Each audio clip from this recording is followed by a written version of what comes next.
현재 코로나19 치료에 도움을 줄 수 있는 의약품인 렘데시비르가 전 세계 대상 판매를 앞두고 미국이 3개월치 물량의 거의 전부를 독점하고 있어 논란이 되고 있습니다. 트럼프 행정부는 미국 제약회사 길리어드 사이언스로부터 렘데시비르의 7월 생산량과 8, 9월 생산량의 90%인 50만 명분 이상을 우선 공급받기로 했습니다.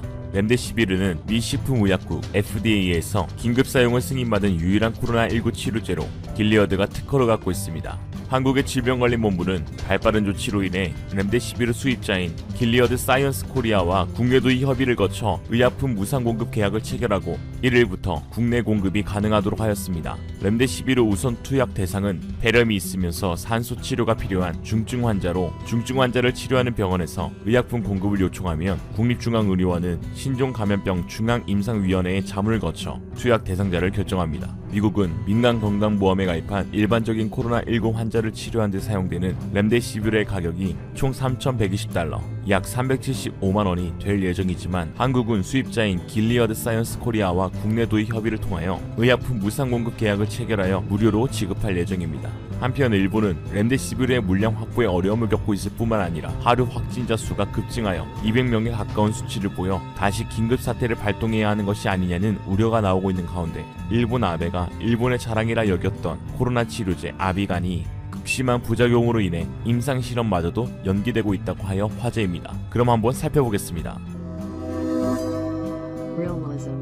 미국이 코로나19 치료제인 길리어드 사이언스사의 렘데시비르 3개월치 물량을 사재기한 것으로 확인돼 비판을 일고 있습니다. 구체적으로 7월 생산량의 100%를 샀고 8, 9월 생산량의 90%를 확보했습니다. 이에 대해 도널드 트럼프 행정부의 미국 우선주의가 또 발현됐다는 비판이 나오고 있습니다.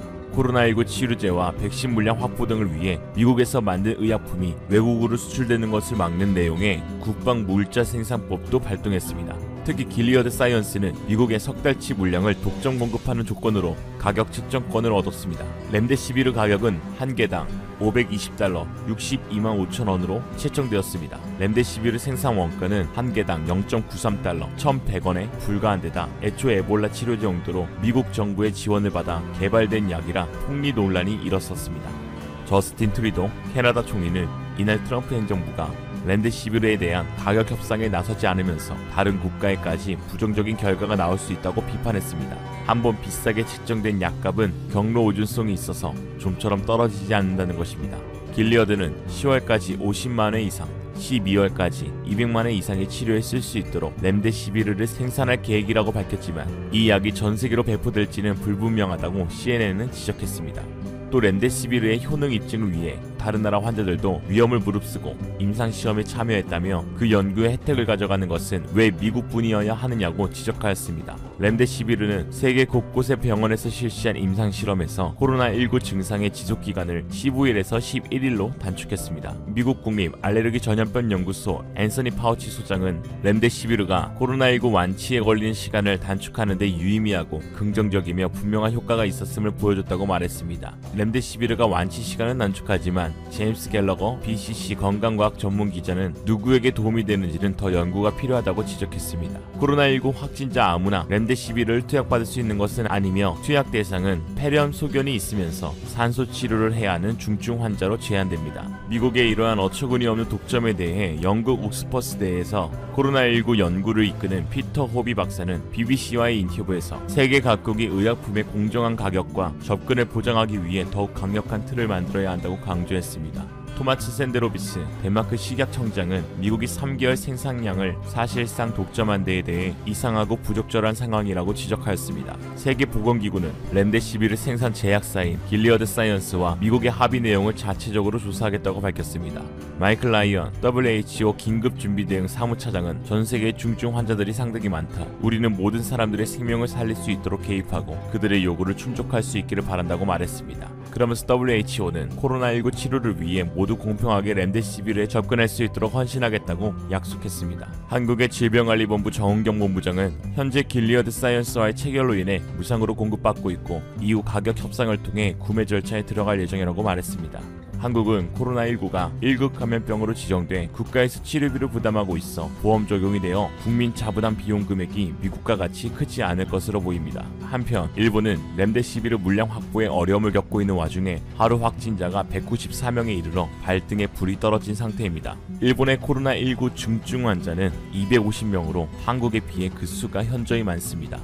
그러나 이마저도 그 수를 줄인 것이 아니냐는 의혹이 일고 있습니다. 후생 노동성은 길리어드 사이언스에게 일본 코로나19 중증 환자 치료 목적으로 600명분의 약 공급을 의뢰한 것으로 밝혔기 때문입니다. 그러나 길리어드 사이언스는 일본에 지급할 수 있는 공급량에 대해서는 공표할 수 없다고 말하여 일본이 렘데시비르 공급에 난항을 겪고 있는 것으로 예상되어집니다. 한편 미국의 코로나19 치료제 렘데시비르와 함께 일본이 코로나19 백신 치료제라고 주장하며 몇 주 전만 해도 노동후생성이 긴급 승인까지 하겠다고 나선 아비간이 극심한 부작용을 낳을 수 있다고 하여 화제입니다. 심지어 정작 일본에서는 아비간의 부작용을 중점적으로 다루는 기사가 크게 대두되지 않고 있어 이 또한 일본 정부의 언론 통제가 아닌지 의심하는 목소리가 하나둘씩 등장하고 있습니다. 일본 내 코로나19 확진자가 쏟아지던 지난 2월 말 아베는 대책본부회의를 주재하면서 항인플루엔자 약 아비간을 언급하였습니다. 이어 자국에서 개발한 이 약물이 코로나19 치료약으로 주목된다는 근거 없는 주장을 펼쳤습니다. 당시 일본은 요코하마항의 정박한 크루즈선에서 연일 대규모 확진자가 나오고 있었고 도쿄올림픽 개최마저 불투명한 상황이기에 치료약 개발이 절실한 때라 아베는 5월 중 아비간 승인을 목표로 한다고 선언하며 정부에게 쏟아진 비난 여론의 환기를 시도한 것입니다.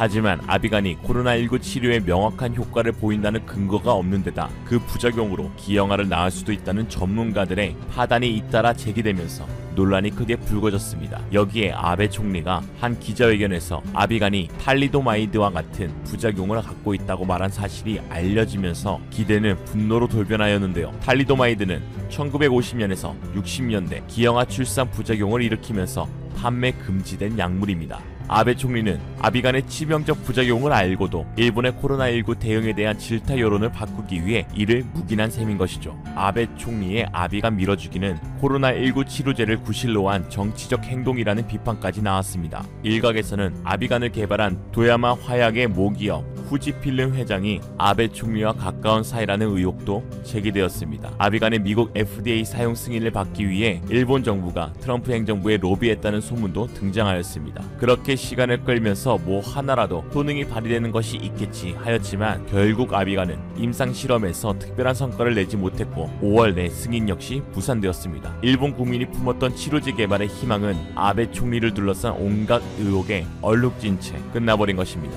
더군다나 일본 정부는 검증되지 않은 아비간을 각국에 무상 제공함으로써 아비간 외교를 하였습니다. 일본이 개발한 약물의 제공을 통해서 국제사회의 공헌을 노린다는 것인데요. 이는 의료자재를 지원하는 마스크 외교를 전개하는 중국과 K방역으로 세계의 극찬을 받은 한국에 뒤지지 않으려 일본은 아비간 외교에서 존재감을 발휘하고 싶은 생각이었었습니다. 일본 정부는 세계가 기다리고 있다. 일본은 공헌할 수 있는 입장이라고 강조했습니다. 아비간의 부작용에 대해서 이미 미국과 한국의 다수 언론들은 해당 사안과 관련해 뉴스가 떠오르고 있는데 정작 일본에서는 아비간의 부작용을 중점적으로 다루는 기사가 사라지는 등 어떠한 언급도 불허합니다. 이렇게 5월 임상실험에 통과하지 못하며 끝나는 줄만 알았던 아베의 아비간은 아직도 미련을 버리지 못하고 계속되고 있습니다. 로이터 통신이 일본 니혼게이자의 신문을 인용한 바에 따르면 후지필름 대변인은 7월에 임상실험을 할 것이다 라고 말했습니다. 익명의 한 소식통은 회사가 당초 지난달 말까지 아비간 임상실험을 마무리할 예정이었으나 연구진은 실험에 필요한 환자의 70% 정도만 시험 대상자를 확보할 수 있었다고 전했습니다. 임상시험 결과를 얻는 데까지 28일이 걸리기 때문에 오는 7월까지 시험이 계속될 것이라는 설명입니다. 현재 코로나19 치료제로 불리는 렘데시비르도 결국은 코로나 증상 완화에 도움을 줘 15일에서 11일로 줄여주는 것과 폐기능 손상을 일부 막아주는 것으로 밝혀졌을 뿐 코로나를 예방하거나 투약 즉시 완치되는 것은 아닙니다. 그러하기에 백신 개발에 전 세계가 노력하고 있는 가운데 백신 개발에서 임상실험까지 한 나라는 미국, 중국, 영국, 독일, 러시아, 그리고 한국입니다. 한국의 제넥신이 개발한 백신은 DNA 백신인 GX19로 바이러스 항원을 만드는 유전자를 인체에 투입해 직접적인 면역 반응을 유도합니다. 현재 일상 40명과 EA상 150명 등 총 190명의 시험 대상자를 모집할 계획으로 연내 개발을 목표로 하고 있습니다. 제넥신 외에 코로나19 치료제 백신 개발을 추진 중인 국내 기업은 SK바이오사이언스, GC녹십자, 보령바이오파마, 스마젠, G플러스 생명과학, 신라젠, 큐벳바이오, 아이진, HK이노엔 등 총 10개 기업이 코로나19 백신 개발을 하고 있습니다. 국내 업계가 속도를 올리고 있는 가운데 개발에 성공하게 된다면 국제 업계에서 국내 위상이 크게 변하게 될 것입니다. 그동안 전 세계로부터 극찬을 받아왔던 K방역이 백신 개발로 활용 점적을 찍길 학수고대하고 있겠습니다. 일본은 어미간인지 아비간인지 검증되지 않은 위험한 약으로 전 세계 사람들을 매도하고 있고, 아베는 나만 아니면 된다는 식의 발상으로 신체 실험을 강행하고 있습니다. 731 부대의 만행의 경험이 축적되어서 이제는 별 감흥도 없는 건가요? 어처구니가 없습니다. 이상으로 리얼리즘이었습니다. 여러분의 의견은 어떠신가요? 현명하고 지혜로운 여러분의 의견을 댓글에 남겨주세요.